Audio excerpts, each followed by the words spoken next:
Welcome to the Human Capital Innovations Podcast, your go-to source for personal, professional, and organizational growth and development. We hope you tune in often for all things people management, organizational development and change, organizational leadership, and social impact related. Maximize your personal and organizational potential with Human Capital Innovations Podcast.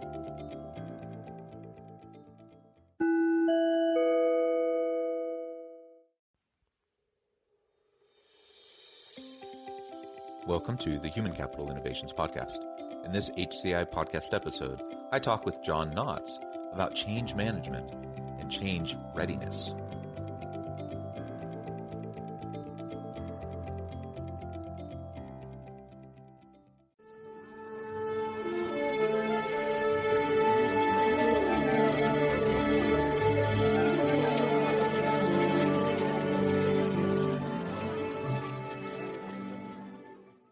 John Knotts, welcome back to the Human Capital Innovations Podcast.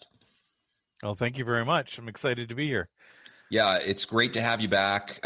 You reside in Texas. So before the interview started, we were just catching up and talking about all of the challenges that you've been facing, not only, like everyone else in Texas who's been dealing with the freeze and water damage and frozen pipes and being without electricity and running water and everything.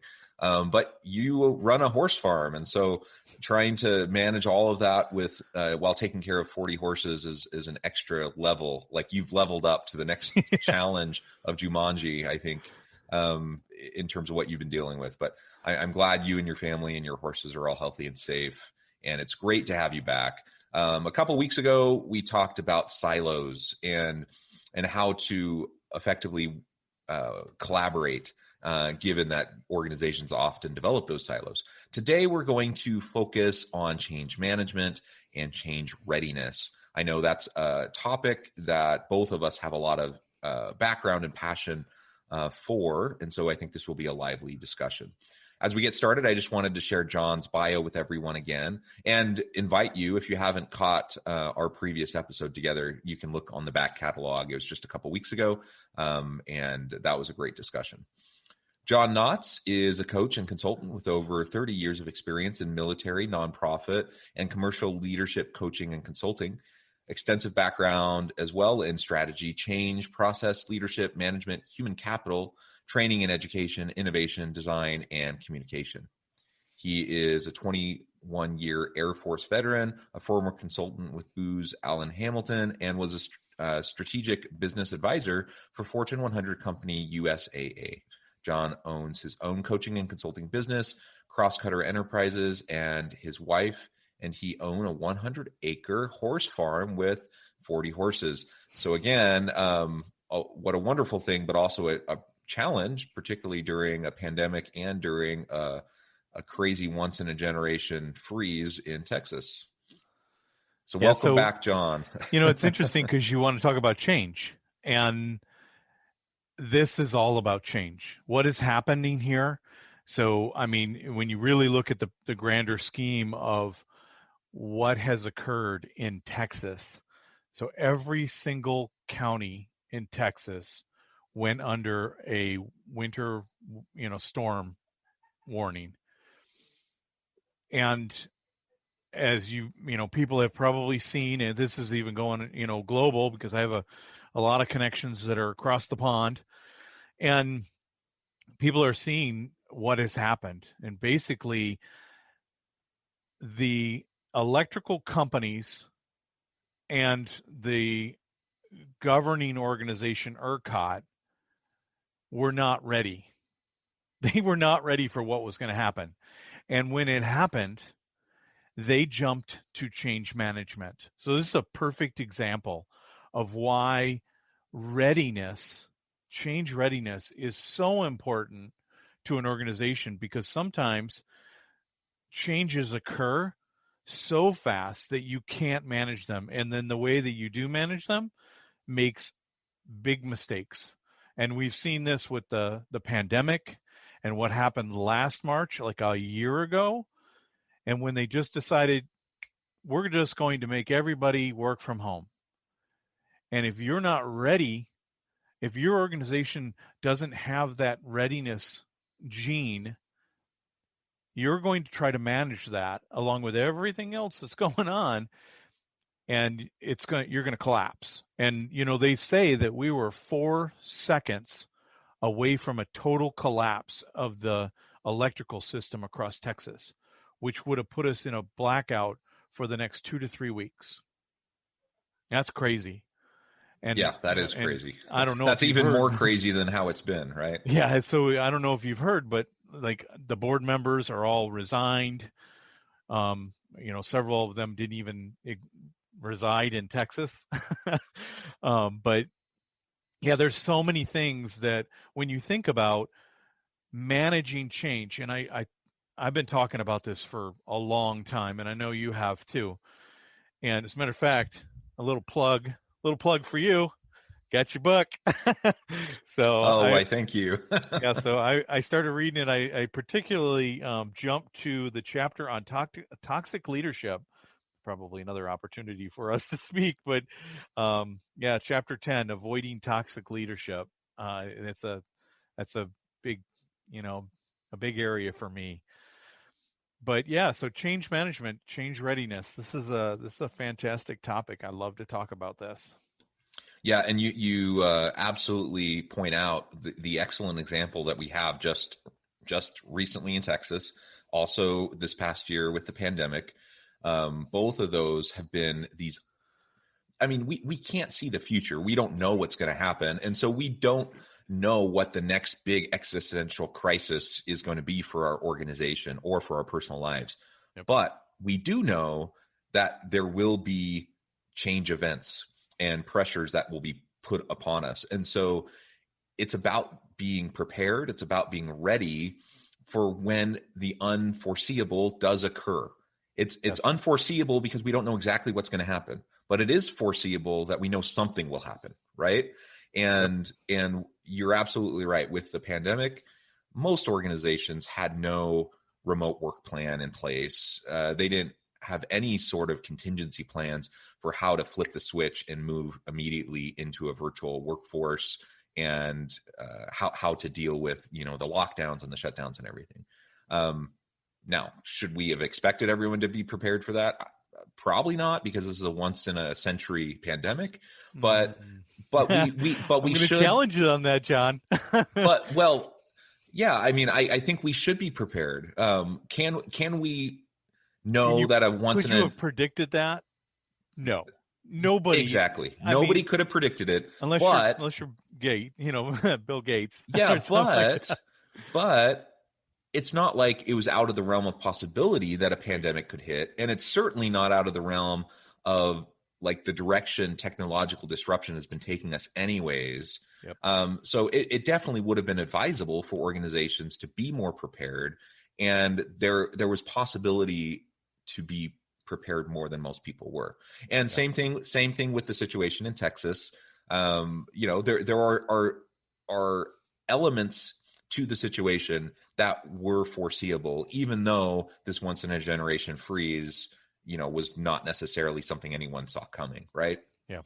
So we absolutely, and those are just two examples, but we have so many. We're in a competitive, globalized marketplace where you have intense competition, you have external and internal pressures constantly, and we joke about the only constant in life is change, right? That's the old cliche, but it's true. We're going to face change, and we can either prepare for it, or we can put our head in the sand and pretend, like do the fingers in the ears, la la la, and just pretend like nothing's happening.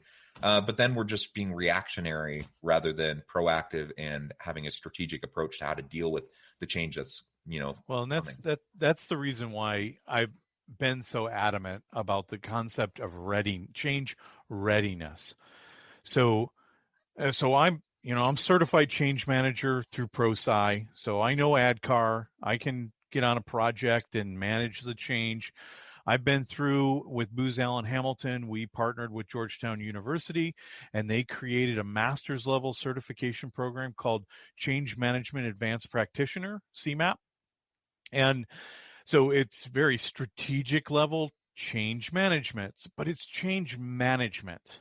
My first experience in change management occurred when I was in the Air Force in 1999, 2000 timeframe, and we were outsourcing and privatizing services across the military. Basically, there was a drawdown. This was during the Clinton years. There was this drawdown, and we had to reduce our footprint. We were going to get rid of a bunch of jobs. So part of that was it was a money shift. We're going to move from government positions to outsourced positions. So this is going to be cost effective. But part of that responsibility, what I was doing in manpower and quality, now manpower and organization, we were responsible for working with the organization that was facing outsourcing.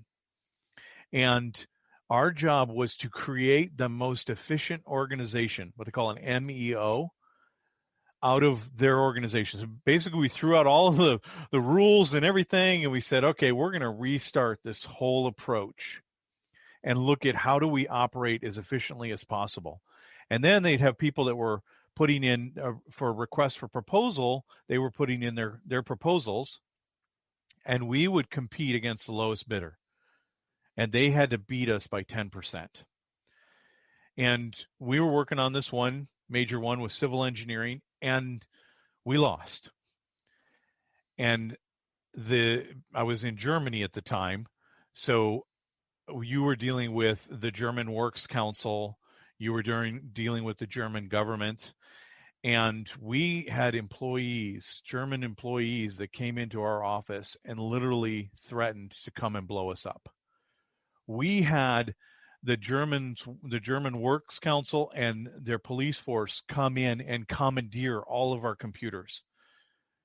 And I got my first taste of what change management really is all about when that happened. But what I've realized over the years is that we're so focused on, when we change, we'll manage it. But if you really want to run an organization the way that you need to do it, you need to develop this, almost like it's part of the culture, this mindset of we're ready, we're always ready for changing. And the question is how do you actually do that? Yeah, I think that's exactly right. We talk a lot about various cultural characteristics, and we talk a lot about inclusion and belonging. We talk a lot about empowering and engaging cultures, and trying to create a learning organization and a culture around innovation, right? These are the types of things we often talk about. One of the things we often miss in that discussion about culture is change readiness, and just having an agile mindset and a flexibility mindset as an organization. And if you're continually learning and you're continually growing and you're continually trying to innovate, I think it comes naturally that you're also going to be more open to change, because it's part of the growth process, right? That if you're not changing, you're not growing, you're not learning, right, and you're not developing, right? Right. But we all know that most people have a natural kind of psychological resistance to change. They want things to stay the way they're used to. And some of that's self-protective, and it's, fear and whatever. But it's also just kind of human nature that we just kind of like our comfort, and we like certainty, or even the illusion of certainty. And so then we just kind of get stuck in a rut, and we're happy with it. Those are the organizations, though, that are never going to be prepared for the big external events that happen. And frankly, they're going to stagnate, and they're going to lose their competitive advantage in the long run. And so creating that culture of readiness for change and just a mindset of continual growth and change is essential for the future workforce, I believe, and as we look into the future of work.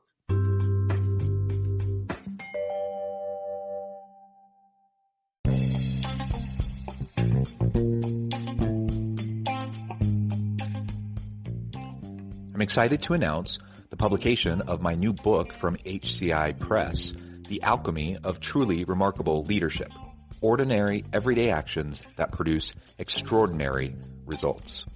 Consider how the nature of work has shifted over the past 50 years. With increased globalization, rapid technological advancement, and the shift in economic composition, the average job of today looks very different than the average job of 50 years ago.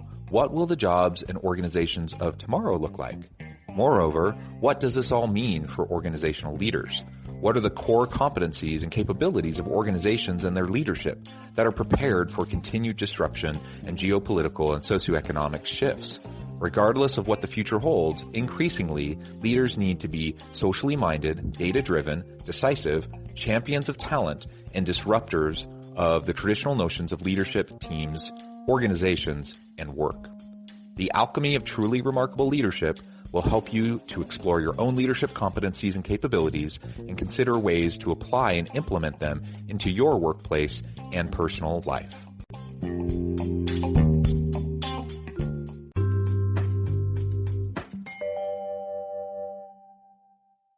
So you hit the nail right on the head there is what are we dealing with when it comes to change? We're dealing with resistance to change. And who are we? So I can change a process, I can change an IT system, I can change the organizational structure. That is simple. It's a one and done thing. But what you really are doing and dealing with in change is our individual resistance to that change. And when I think about an organization and the reason why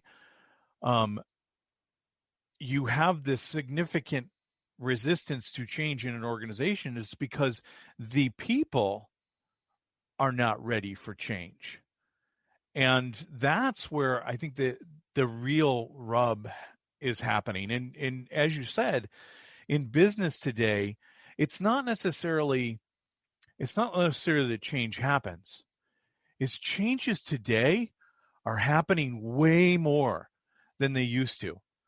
You know, back maybe 10, 20 years ago, yeah, change was occurring, but these were large, well thought out changes that, strategic transformation, organizational realignment, stuff like that. But now, because of there's a disruption in the industry, and I don't know if you've ever seen that, the speed of change video that they always update. They talk about like radio. It took 38 years to reach 50 million people, and the iPad took 1 year to reach 50 million people, and Facebook, they reached 100 million people in 9 months. I mean, when you look at some of that crazy, that's speed of change. And when stuff like that's happening, you can't manage it anymore. It's happening so fast. And, this pandemic and the fact that over a 2-week period, pretty much the entire world went to work from home. Okay. And, layoffs occurred and just all this stuff happened. And then what happened here in Texas and some of the other states, not as, aggressive, because this was an entire state thing on a central grid. It was just a Texas grid. So there was a big difference. But these changes are occurring so quickly. If you're trying to management, you're like, oh, well, all right, I'm going to bring a change manager in on this. Oh, it already happened. It's a week now.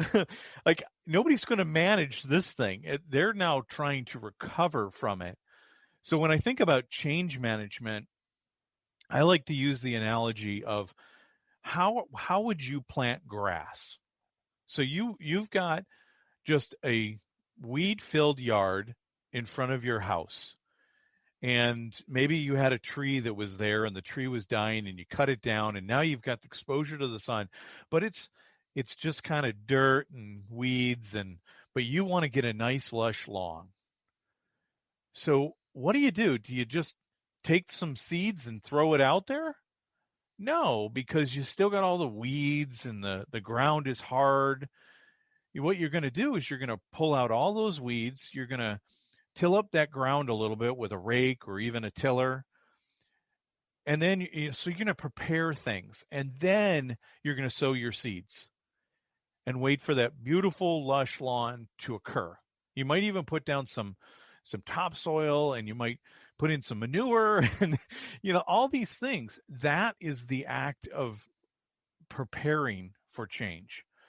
So I could have just thrown the grass out there and I would have got change. I would have a weed-filled grass lawn and all the problems and all that stuff would have happened. That's managing. Or I can do all the things, I can do the extra work ahead of time and I can throw out the seeds and I'm going to get a really good lawn. And that's what business change is all about. So It, I like to think about things from the ad car perspective because, they're they're the ones who created basically change management, right? yeah. ProSci's been around for a long time. Now we have the Association for change management professionals. I've worked with them on developing their initial body of knowledge. But when I think about what builds change readiness in an organization, so the first thing is that you have to get all of your people aware of the need for constant change. This So they need to be aware. And leaders have a tendency to want to hold things, their cards close to the vest. They don't want to share. So I know, we have all these conversations about transparency and authenticity and I can't even say the word and honesty and openness and all this kind of stuff. But in reality, the leadership team tends to want to say, well, we're going to protect people. We're not going to tell them all of the things that we see in our environmental scans and our strategic discussions. And so they hide that. But if you don't take the time to open up the kimono and show them everything about what the company is facing and what could happen, then that's your first hurdle. And then you got to get people excited about wanting to change. They got to see the value to themselves. And I always say that there's a difference between the CEO and the employee. The CEO is constantly hard charging. They want to grow the company. They understand that the lack of growth is stagnation and death in a company. But the employee looks at, I'm getting paid for a job. And you want me to do this in my job for the same amount of pay. And I don't want to do that. Change resistance, right? So this guy wants to go like this, and these guys want to stay right there. And so there's this mindset, this is the CEO versus employee mindset, that you're in this constant fight with your employees that don't have the desire to actually change. They don't want to grow in the company because growth means more work for me, more complexity. And unless I'm being benefited, so there's ways to, obviously build that desire and give people a share of the profit and bonuses. And, there's a lot of ways to incentivize that behavior. But you have to, you need to educate and make them fully aware and then give them the reason why they would want it to do it. The what's in it for me. Everybody's tuning in to WIIFM. So, we want to see this is what's important to me. But I think the biggest thing and it kind of falls into the knowledge and the ability perspective. So from a knowledge perspective, I know how to do my job. I turn widgets. I'm cranking on this machine, whatever it is, that's what I do. And I don't want to change what I do because I might change myself right out of a job. And there's the fear. Because everybody, we all say, and we've seen the cartoons, we all say we want change, but we don't want change done to us because we're afraid of what is going to happen. So to be able to actually build and this ability for people to change and to actually seek out changes, and this is where you really start to flip the whole model and change readiness really gets crazy, is that when you start educating your people on what I refer to as business transferable skills, they don't have to be experts, they don't have to be certified, but you teach them about things like process improvement, data and analytics, project management, program management, change management, strategy, leadership, even just management itself. You start to give them more of an understanding of these skills that no matter what job you're in, apply. So you might be working in a mail room sorting letters. And we're going to come in and we're going to change and we're going to say, you know what, we can do this with a machine. And that person's like, well, oh, can't do that. That's going to get rid of my job and I can't go anywhere else in the company. But if your mindset is, I've got all of these skills and I can see that if we were to bring in this Pitney Bowes machine and it would automate what I do and I don't need to do that anymore. I can do something else and I'm going to save the company a lot of money. I'm going to go to my boss and I'll be like, hey, why don't we do this? And they're going to be like, that's a great idea. And oh, by the way, you have all the skills to be able to move to another opportunity in this company, maybe even managing the overarching function of mail sorting. It might become very strategic. And that's where I think that's where the biggest shift in companies can occur is when you really get the knowledge and the ability.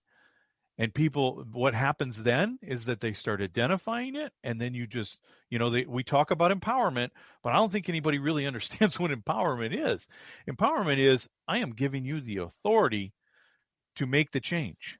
And you just come to me and tell me what you need. Like, I'm going to need $50,000 and I'm going to save, $2 million.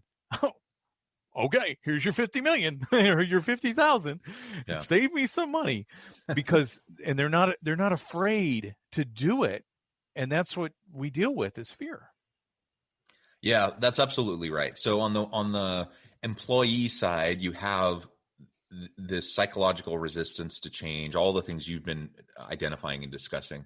I think the other major component comes back to something you were saying a few minutes ago, and that is that readiness for change requires us to put in work up front. Yes. It requires us to think sustainably, and it requires us to get outside of the short-term orientation, because we might be investing in readiness for change. Like take the pandemic, for example. Like a company that was prepared for that had been laying the groundwork for that kind of a transition for years. And a lot of that time and effort and money was not something that they saw immediate returns on. Right. And so we have to have a mindset towards, we recognize the necessity for preparation. We understand we need to help our people to develop the transferable skills like you're talking about, break down the cognitive and psychological resistance to change. But as a administration, as a executive leadership team, we need to also promote a culture of preparedness and sustainability and long-term orientation. Otherwise, we're not going to be able to put in the time and the effort to structurally put in place readiness mechanisms, right? For when change needs to occur. And so I see it happening on both sides. In many organizations, they're just so focused on short-term earnings and just all of those immediate types of indicators. And so, of course, they set aside these things that might pay off in the long run, but we're not gonna probably see any benefit from it right now. Yes. Well, the saying is, we never fix our roof when the sun is shining. That's absolutely right. So I think this has been a great discussion, John. And we've just scratched the surface. There's so much more. You've mentioned there's various change management methodologies that are out there that people can get trained in, that go way in depth, that help you to develop the skills. But even on just kind of the high level, I hope everyone listening can recognize the necessity for being prepared. The readiness for change discussion is one that we should all be having in our organizations on a regular basis. And we need to be thinking about, how do we create a growth culture and a change culture, a readiness culture within our organization, from the executive C-suite level all the way down to the line employees, so that we can be truly prepared for the inevitable change that's going to be thrust upon us. Yes. We don't know exactly what it's going to be or what it's going to look like, but we know it's going to happen. And so we better be ready for it. I think that's the biggest challenge that businesses face, is that they don't have the long view. They don't, nine out of 10 businesses do not have a formal, written plan. And those that do, out of, that 1%, they are the people that have a plan that they don't follow. It just sits on their computer. We created it and it looks really good. We have words on the wall that talk about who we are and what we do, but we don't actually use it on a day-to-day basis. There's no goals that are being, managed to. There's very few companies that actually do that. And that's just one of the long game mentalities that businesses don't have. So when you think about change readiness, when you think about disaster preparedness, when you think about anything, you're investing in the future and you're trying to build something that you're not going to see an immediate result with. And we're in an Amazon world where everything's getting delivered by drones the next hour. So where's my result? Where's my return on investment? Well, your return on investment is going to come. It just takes a little bit of while, but the return on investment is going to so outweigh what you actually invested, and it's going to make everything so much easier for you in the long run. Absolutely. Well said. With that, John, I know we're short on time, but before we close today, I do want to give you a chance to share with listeners how they can get connected with you, find out more about your business, your book, and then just give us the last word on the topic on readiness for change, and we'll wrap up for today. Well, so the first thing I would say is that this effort is a challenge. You got to go through this, and it helps to have an assistant to do that. And I've worked with many companies in helping them develop, this kind of approach, whether it be in continuous improvement, strategic planning, change readiness, employee engagement. We could go on and on about that one too. But there's always this, there's a lot of things that need to be done, and people just don't know how to do that. As a matter of fact, there is no change readiness certification out there. Maybe we get together and create some. I don't know. But if people are interested in contacting me and discussing this and maybe getting me involved in their organization to help them do that, they can check me out at crosscutter.com. So it's CROSSCTR.com, and contact me through my website.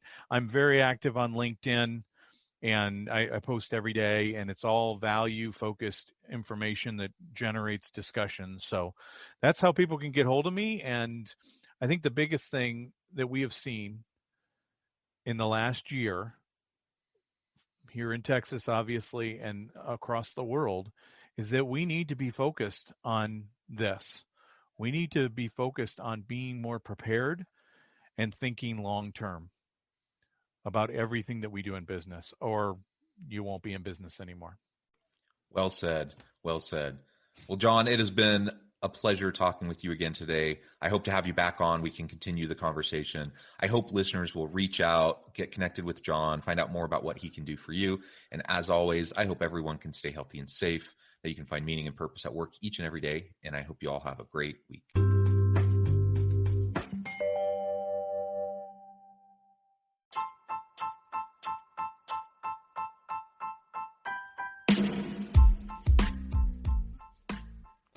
We are excited about the launch of HCI's new magazine, Human Capital Leadership. Human Capital Leadership is a free, interactive e-magazine designed to help individuals, leaders, and organizations find innovative approaches to maximize their human capital potential. We will be publishing issues quarterly in August, November, February, and May. Check out the first issue and let us know what you think.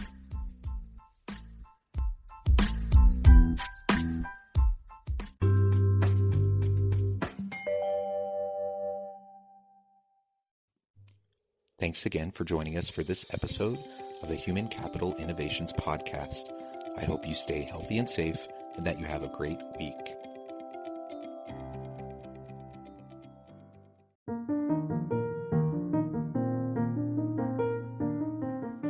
Check out our new weekly LinkedIn newsletter, Alchemizing Human Capital, exploring industry trends via original research and interviews with executives and thought leaders from across the globe. We look forward to having you join us.